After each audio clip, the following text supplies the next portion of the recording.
Tout au long de l'histoire du jeu vidéo, une poignée de titres est parvenue à transcender les barrières du genre et à s'imposer comme des références artistiques et culturelles à part entière, devenant pour le jeune médium vidéoludique l'équivalent de ce que furent Citizen Kane ou Autant en emporte le vent pour le 7e art. Grim Fandango est l'un de ses jeux, l'une de ses œuvres.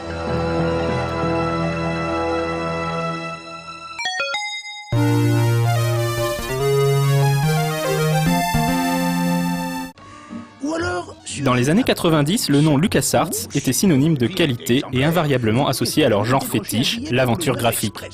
Après avoir produit des classiques indémodables du point and click tels que Monkey Island, Day of the Tentacle ou encore The Dig, tout le monde se demandait comment LucasArts allait négocier le délicat passage à la 3e dimension. Les yeux des amateurs de jeux d'aventure se braquent alors sur le nouveau projet de Tim Schafer, le créateur de Full Throttle, chargé de relever ce défi. Ce sera Grim Fandango. J'ai bien peur que le 9 Express ne soit pas pour vous. Mais attendez, j'ai plus d'un tour dans mon sac. Oui, c'est ça, oui. Voilà la solution.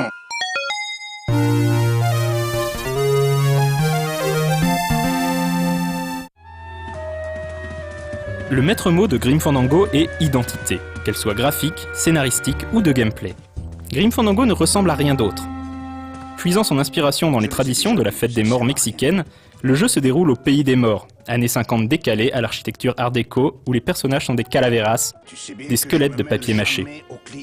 Le héros de l'aventure, Manny Calavera, suite à quelques impardonnables péchés commis de son vivant, rembourse sa dette en travaillant pour le département de la mort, une organisation dont le but est de faucher les âmes des vivants pour leur proposer des voyages vers le 9e monde, le paradis local, en fonction de la vertu dans laquelle leur vie a été menée.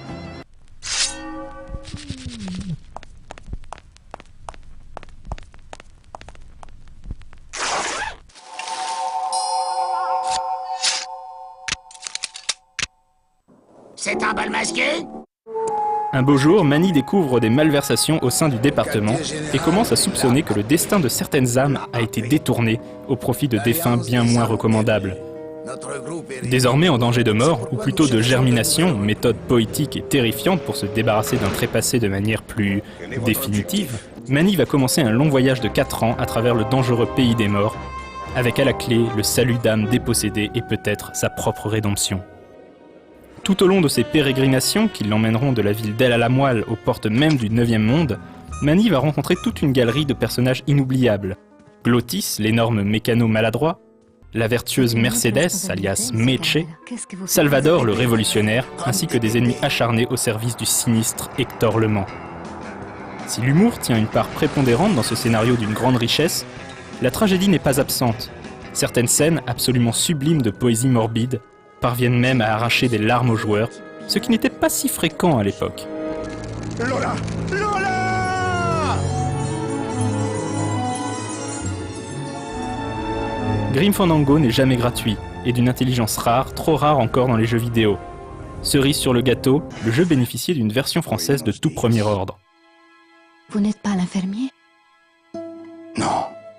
Musicalement parlant, les compositeurs habituels de LucasArts, Peter McConnell et Clint Bajakian, reprennent du service et livrent une bande-son somptueuse entre le jazz enfumé des films noirs et la musique traditionnelle mexicaine. Grim Fandango prend également le parti, pour ne pas dire le risque, de délaisser la maniabilité à la souris, classique des point and click, pour un contrôle au clavier évoquant les premiers Alone in the Dark. Il sacrifie l'intuitivité propre au genre pour une plus grande immersion, quitte à ne pas toujours être évident à diriger. C'est bien là son moindre défaut. Très long et passionnant de bout en bout, Grim Fandango est devenu au fil des années une référence absolue du jeu d'aventure, un standard auquel tous les nouveaux venus doivent se comparer, au même titre que par exemple The Longest Journey. Belle revanche pour un jeu qui connut un échec commercial retentissant, poussant même Tim Schafer à quitter LucasArts pour fonder son propre studio Double Fine Production. C'est là qu'il finit par accoucher dans la douleur d'un autre chef-d'œuvre, Psychonauts. Quant à LucasArts, après un ultime épisode de Monkey Island, la société délaissa les jeux d'aventure pour se consacrer à une activité plus rentable, la déclinaison à toutes les sauces de la licence Star Wars.